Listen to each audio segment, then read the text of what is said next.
비극적인 말과 사람들 취급을 안 하는 예산을 짜면 그대로 반영됐다며 청와대 직원들을 개인 비서처럼 대했고 대통령을 위해 일한다는 얘기를 해 대통령과 굉장히 가까운 것 같습니다. 사생활 문제를 거론하며 재판 막바지에 힘없는 뻔과 막말을 쏟아냈습니다. 어제는 재판정에서 판사님이 굉장히 힘들었다고 합니다. 그 사람들 뜯어 말리느라고요. 자, 이런 부분 저희가 한번 짚어보고요. 오늘 정치권에도 많은 변화가 있었죠. 그런 부분까지 알아보겠습니다. 자, 신유래 시사탕탕 오늘도 네 분 스튜디오에 나와 계십니다. 최영일 시사평론가, 박지훈 변호사, 새누리당 의원이셨죠. 이도하 변호사, 한국범죄학연구소 연구위원이신 김목준 박사님 네 분이십니다. 어서 오십시오. 안녕하십니까? 예.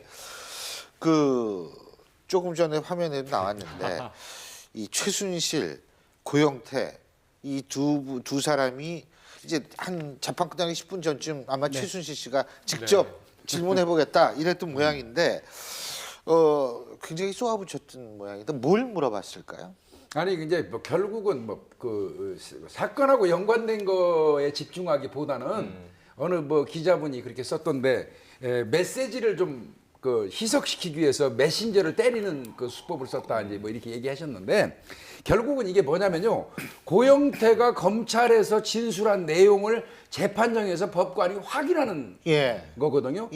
그 확인하는 과정에 최순실 입장에서는 그 고영태가 진술한 게 믿을 수 없는 것이라는 어떤 신빙성에 하자가 있다는 것을 주장하기 위해서 선택한 게 뭐냐면 고영태 이제 사생활 관련된 거예요. 고민우라고 이름 바꾸려고 했는데 마약 전과가 있어가지고 너 저 이름도 개명도 못했지 않냐? 맞습니다. 이 전과 있으면 개명 안 해주거든요. 아, 그래요? 예, 뭐 이제 그런 부분. 그 다음에 뭐 이제 너는 신용불량자기 때문에 통장 거래도 못하지 않냐? 어떻게 보면 거의 인신모독에 가까운 어떻게 보면 사생활. 그리고 이제 고영태 씨는 전혀 아니라고 이제 얘기를 하고요. 본인은 이제 아니라고 했는데 그래도 이제 그런 부분을 집중적으로 부각해서 물어보면서. 고영태가 검찰에서 진술했던 내용을 좀 뭐라 그럴까 좀 희석시키는 거죠. 그 신빙성을 떨어뜨리기 위한 그런 전략을 구사한 거로 보입니다. 근데 그 고영태 씨는 어제 증언에서 최순실이 청와대 직원들의 개인 비서처럼 돼 있다 이렇게 증언을 했는데요.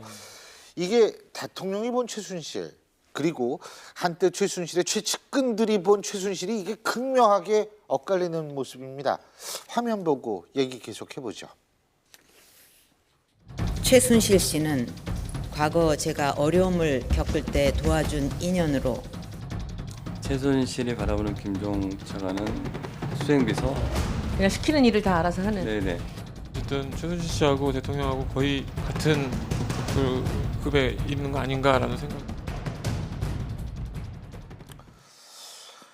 예, 뭐 이 고영태 씨가 또 어제 그런 얘기를 한 모양이에요. 네. 최순실이 청와대 갈 때마다 피곤하다고 하면서 짜증을 냈다. 아이고 상당히 바쁘셨던 모양이에요. 그게 생생한 이야기였죠. 아주 생생한 이야기였는데 아까 김옥준 교수님 말씀처럼 고영태라는 사람을 좀 폄훼하려고 했던 게 최순실 어제 빨간 펜을 들었다. 그리고 이제 작심하고 이제 질문을 한 요지라고 한다면 사실은 이 고영태의 단답형에 다 막힌 것 같아요. 그런 적 없다. 그리고 또 하나는 그게 지금 이 재판정에서 무슨 의미가 있는 이 사건 내용과는 다른 얘기 아니냐. 그런 취지로 다 비껴갔고요. 심지어는 재판장도 이 변호인의 최순실 변호인의 질문을 사실은 반영하지 않는 쪽으로 잡은 것 같습니다. 왜냐하면 이제 재판의 혐의와는 무관한 이야기였기 때문인데 고영태 씨는 오히려 역공을 편 것이 최순실이 얼만큼 비선으로서 횡포를 부렸고 농단을 했는지를 육성 고백을 하듯이 털어놨는데 저희 깜짝 놀랐습니다.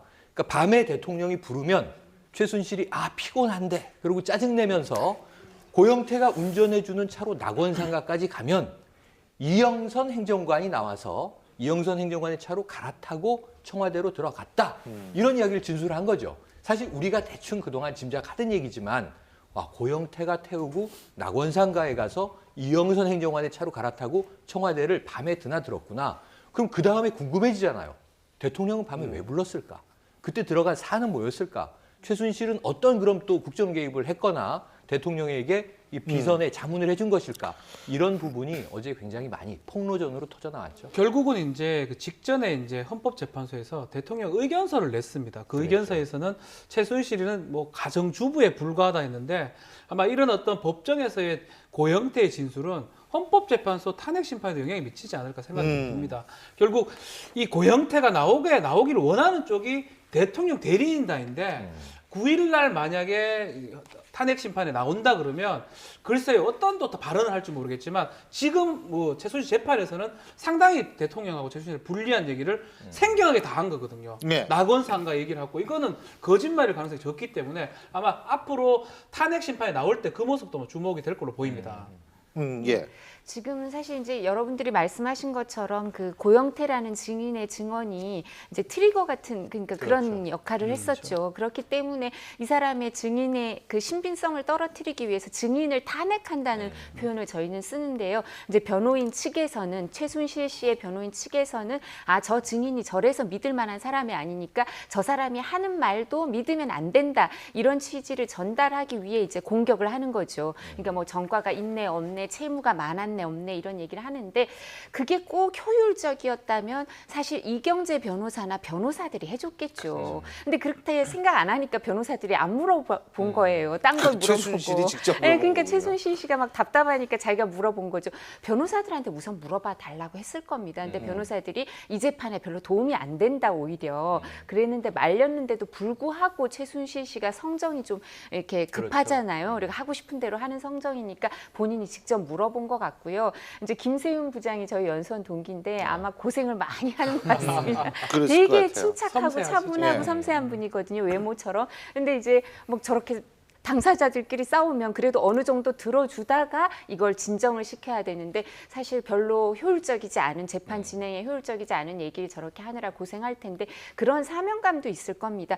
고영태 씨 입장에서는 자기가 이제 법정에 안 나오면 자기가 검찰에서까지 했던 진술이 그 조서 내용이 인정이 잘 안 되니까요. 그래서 그 부분에 어려움이 있을까 봐 법정에 나와서 직접 증언을 해주는 거거든요. 근데 그렇다면 이 증언이 있으면 이건 법원에서 했던 거고 네. 뿐만 아니라 그 반대 신문권이 보장됐었기 때문에 이 진술은 헌법재판소에서 갖다 쓸 수가 있거든요. 그래서 이제 고영태 씨가 어제 한 증언을 뭐 법조인들이든 뭐 헌법재판소 사람들이든 아니면 언론이든 다 관심이 집중될 수밖에 없는 거예요. 저 증언은 이제는 뭐 헌법재판소에서 탄핵을 할 때도 저 진술은 갖다 쓸 수가 있기 때문에 어제 그래서 고영태 씨가 나와서 증언을 자세히 한 것 같습니다. 그런데요. 예. 제 생각은 어차피 검찰에서 진술했던 내용이에요. 어제 재판부에서 고영태 입을 통해서 우리 국민들은 시원하게 들었을지 몰라도 이미 검찰에서 한 내용들이에요. 고영태가 어제 진술한 내용은. 이제 조금 전에 그것도 그랬을까요? 네? 그 저 뭐죠? 부영그룹 네. 다 한테 했을 K스포츠 거예요. 재단한테 다 뭐 그런 이 그런 토지 부분들 지원 전체. 대가로 체육연맹 뭐 자료 뭐 전체 그것도 답니다. 있을까요? 근데 이제 이미- 변호인이 부동의를 하니까 최순실 씨가 부동의 하니까 검찰은 그럼 증인으로 신청할 네, 수가 그래서 이제 없어서. 나온 것뿐이죠. 네. 이미 검찰의 진술은 다 포괄적으로 돼 있고 어제 시원하게 이제 법정에서 국민들이 들은 것뿐인데 네. 그럼에도 불구하고 최순실이가 절대 어제 손해 봤다고 저는 생각 안 합니다. 왜 그러냐면 일부라도 성공한 거예요. 뭐요? 어찌 됐건 그 고영태의 진술을 그냥 그 반박을 하지 않으면 탄핵이라고 그러죠. 반박하지 않으면 고영태 진술이 그냥 액면 그대로 다 받아들여지거든요. 근데 재판을 하는 재판관한테 저 사람의 어떤 하자 흠결을 조금이라도 주장해서 반박해가지고 탄핵해서 최순실이의 어떤 진술을 듣고 재판관이 약간은 고민하게 만들 수 있었다는 거예요. 그래서 최순실 입장에서는 그렇게 결코 손해는 아닐 거라고 봐요. 예.